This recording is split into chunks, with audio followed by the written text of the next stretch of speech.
Howdy folks, Calibrated.Core here, back with another development blog for Hell Let Loose. Over the past couple of weeks, the developers of Hell Let Loose have released a lot of juicy information about current changes and future changes that they're going to be adding in regards to preparing for update number 2. With this big update, we're going to see a new vehicle, new fluid animations, some customization, and so on and so forth that we'll be discussing here in the future. So I wanted to go ahead and kind of do another development blog like we did the one with Utah Beach so we can fill in some of the gaps of our information and get an idea of what you guys are looking forward to and what you're excited about.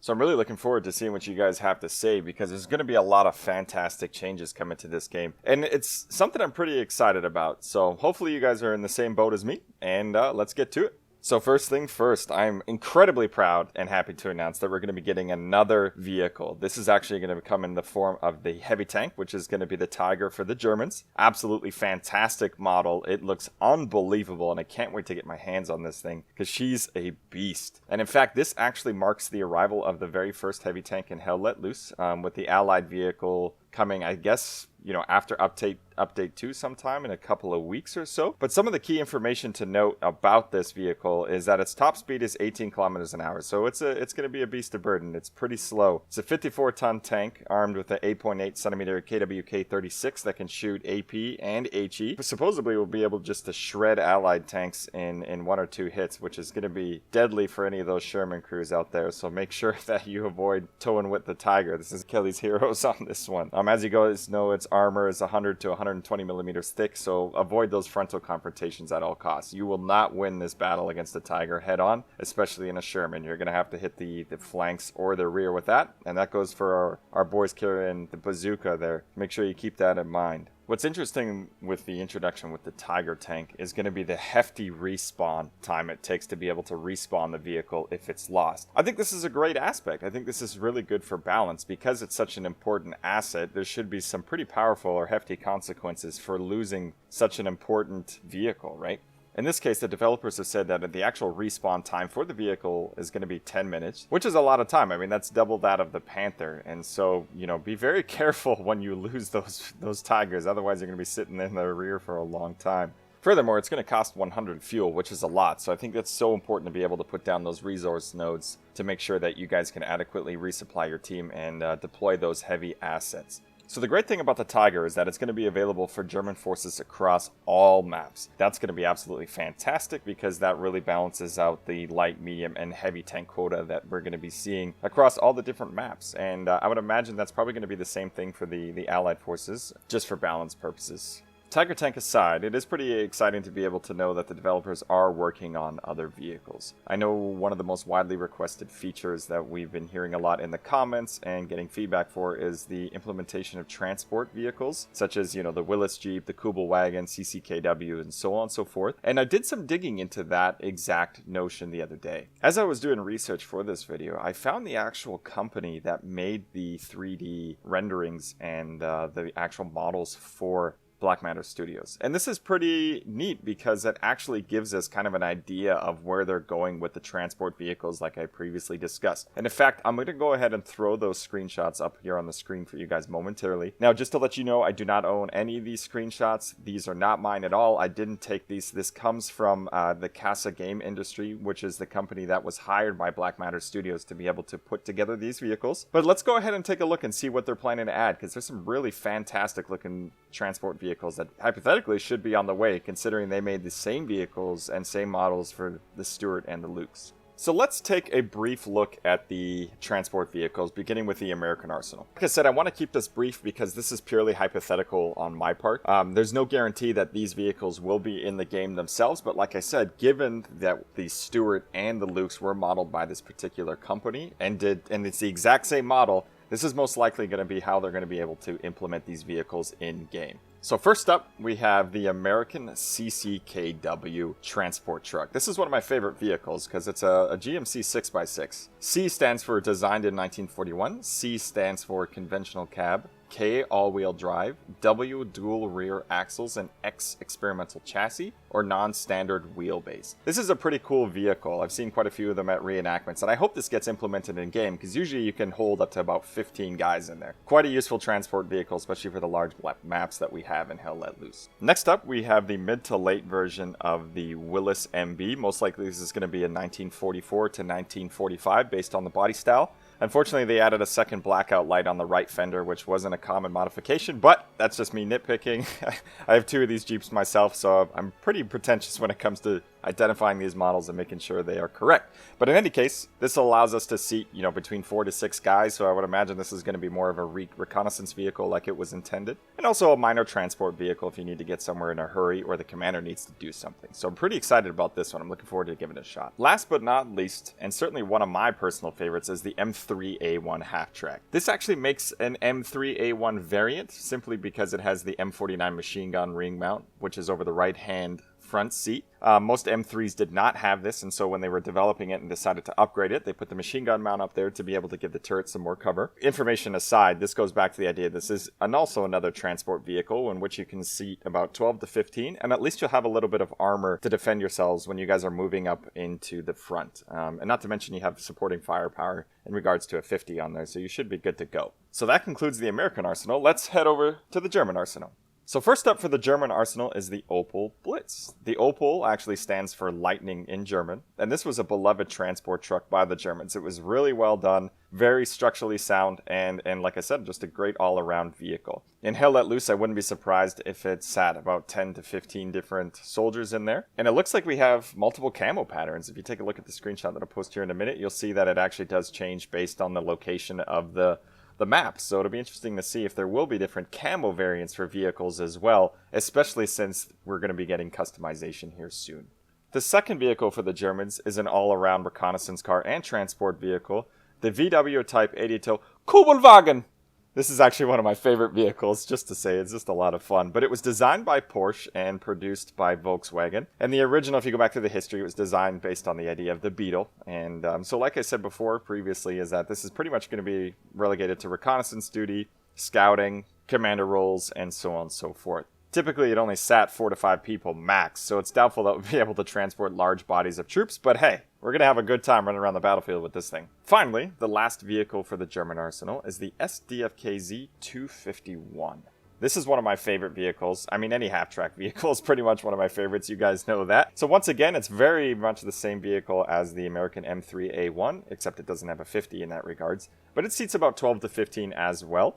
So this is just going to be, once again, another standard transport vehicle. And like I said earlier, hopefully we'll have the opportunity to be able to deliver supplies or something of the sort like postscriptum, because I think that's a really neat mechanic that has to be implemented more often. Now, I left this towards the end because I didn't want to place it right after the heavy tank rule. It looks like, based on the information provided by Cassa Game Studios and their screenshots, that the next heavy tank that's going to be implemented in the game for the Allies, or the first heavy tank, if you want to think about it from that perspective, is going to be the Sherman Firefly. While not specifically American, right? This was developed by the Brits. It makes sense why this would be the counter to the Tiger tank. I mean, considering that's what it was designed for. That 17-pounder gun was meant to destroy and eliminate Tiger tanks, or heavier vehicles than that. And so in this case, it does make sense that this is going to be implemented in the game. So I'm certainly fascinated to see how this is going to turn out. While this was strictly a British tank, I know I got to stop being the nitpicker. It'll be okay. I think it'll turn out well, and it'll be a pretty good heavy counter to the German Tiger tank. That concludes our discussion about transport vehicles. And like I said, I do not own any of the screenshots, none of the renderings. That is all Cassa Games. So if you guys like what you see, make sure you give them a shout out. They've done a fantastic job on this, and I'm really looking forward to seeing how Black Matter Studios implements these transport vehicles into the game. Once again, this is all hypothetical on my part. These may not even get into the game, but at least it gives you guys an idea of what we may see in the future. So the third topic I wanted to discuss was actually the idea of customization. This was teased to us by the developers in the form of the Hands development blog, in which we got to see the differences in the sleeves and how well they were actually restructuring the hands to make them realistic. But the last little tidbit that they had was a screenshot of the customization in the game. And I'll throw that up here in just a second so you guys can see what I'm talking about.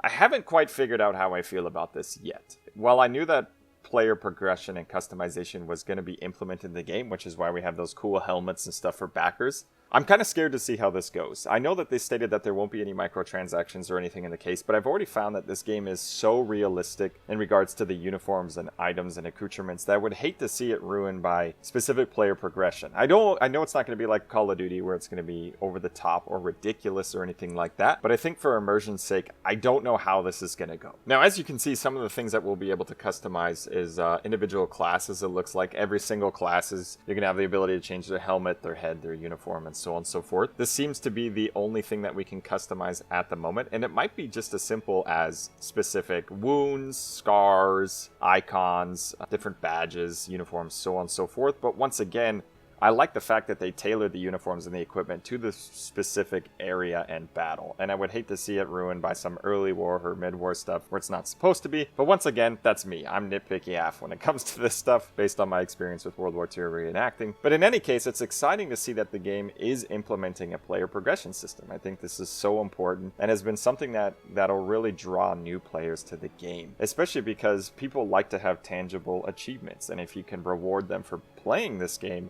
that's great. That'll enable this game to last for a long time. Now, I've been looking through some of the comments, and this has been met with very different responses by the community, for lack of a better term.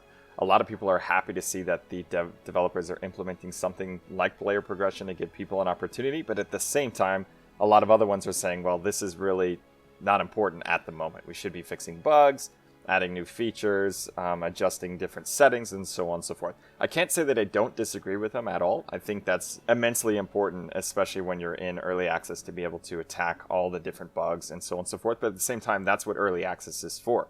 The ability to implement these new programs and test certain features. And I think this is why it's important that we get this in now before the game launches, so at least we have the ability to test it and see if it draws new players or so on and so forth. But once again, we can't refute the idea that there are other priorities that need to be taken care of, such as, janky animations and the vaulting system and so on and so forth. But I think this is in the right step, in the right direction, because the developers have already stated that they are continually working on sound effects, graphics, animations, and so on and so forth. And I don't think that's going to stop just because they decide to implement player progression. In fact, if you look at the patch notes that were released yesterday, you can see some of those fixes in there. But that concludes our discussion on the player progression system. I hope you guys like what you heard on that one. Please let me know in the comments what you think. And let's move on to the final topic, which is going to be unit management system and more. So the prevailing theory with the unit management system is exactly what the developers have stated in their dev blog,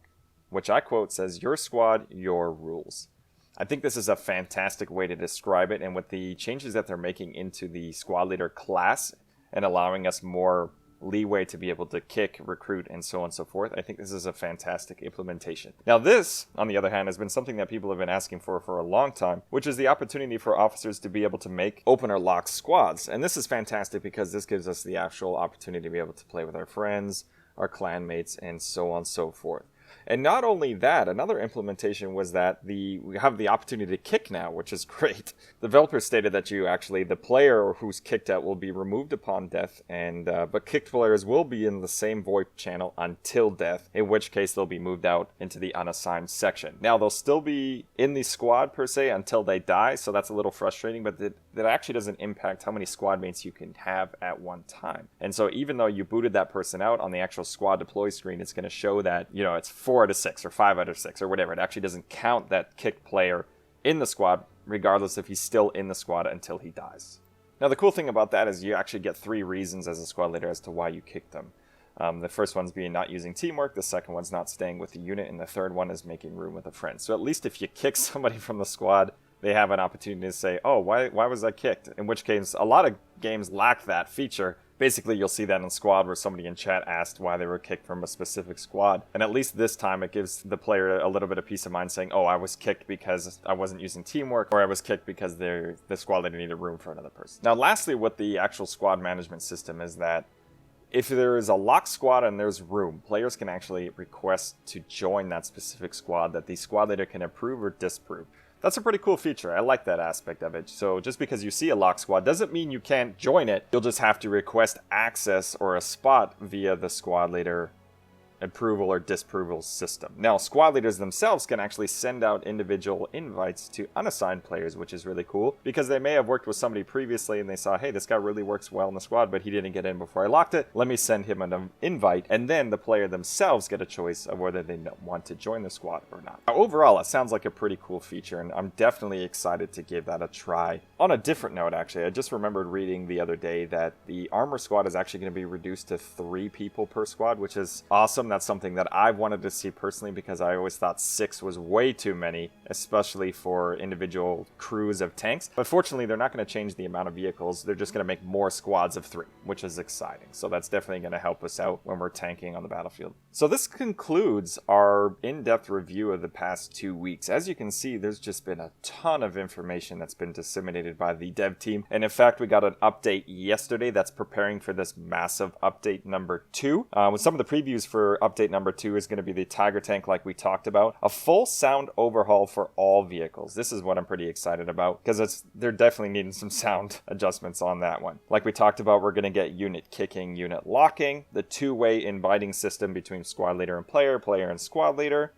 Armored units are going to be dropped down to 3-man sections, which is great. A vehicle locking system, first passed for the progression system, that will be implemented in a patch later on. And that pretty much sums it up. But as always, I'll have the development blogs attached to the description of this video, so feel free to check them out and read up on your own. And I really look forward to hearing what you guys have to say in the comment section about these new changes. It sounds like a lot. It's definitely going to be a lot. There's definitely some game-changing updates that's going to be here, and I really look forward to hearing what you guys have to say. So thank you very much for joining me today. Hope you guys are doing well, and I will see you all on the battlefield. Take care.